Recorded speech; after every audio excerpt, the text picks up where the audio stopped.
it with Bradley McLaughlin with Live Sail Die, bringing you the wrap up of day 3. The first weekend has come to an end with racing, and Sunday today was absolutely exciting. We had upper end of the wind sort of range, that maybe 15 to 18 knots, and pretty big sea state, wind against time, Brad. Yeah, it's pretty big down in the water for the sailors today. The first race obviously got abandoned because of the big wind shifts. It's pretty interesting to see the bottom mark roundings. Bottom mark roundings, watching Luna Rossa and the Brits ventilating coming around was pretty gnarly. It must be pretty hairy for those guys. But yeah, big key points to take away from that was that, obviously the one that got abandoned, the Brits had a penalty in the pre-start.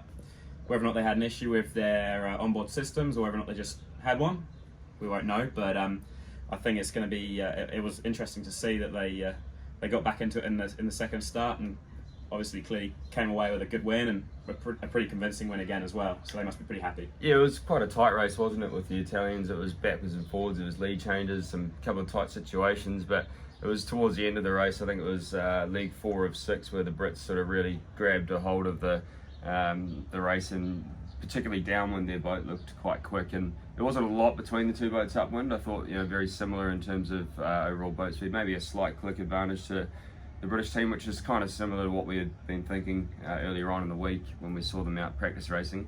But that set up obviously a big blockbuster race 2 between Luna Rossa, the Prada Pirelli team, and of course American Magic, who have yet to get a win on the board. And the chat on the shore was kind of that these would be the type of conditions that the Patriot American Magic boat would be thriving in, and I guess it certainly looked that way for the most part. It was they definitely had a click of speed. There was a pretty even start with the Italians, and they got the lead early on, and they managed to stretch out a little bit, and probably around 500 metre lead by the time they come into that last top mark. And sort of as they were coming in there was that big sort of westerly squall that came through, and well, we saw some bit of carnage at the top mark.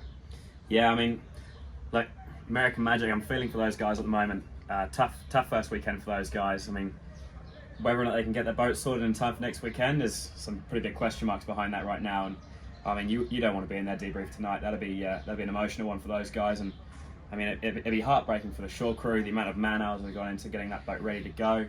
Look, I think it's going to be all on to get going next weekend, and even to be competitive next weekend as well. Yeah, well, for starters, I don't even know if they're going to have a debrief tonight, because they're still out there on the water trying to salvage the boat. So to give everyone a bit of an idea what happened, it didn't get to see the racing. They had a nice 500-600 metre lead coming into the top mark for the last time, and there was a big sort of wind shift, and they made the decision to try and go around the left gate at the top and go through very difficult sort of tack bear-away manoeuvre, which is in the upper end sort of range is very difficult to do, and looked like they kind of pulled the trigger to try and bear away a little bit too soon. They didn't have the boat speed, and there was a bit of an issue with easing the main, maybe caught on the leeward runner, which might not have been eased, and they had a pretty pretty hectic capsize, but it wasn't anything sort of too bad from first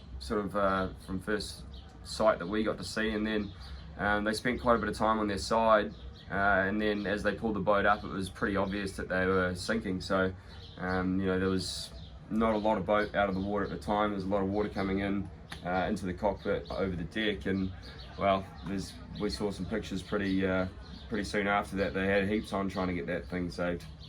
Yeah, they had a lot on there.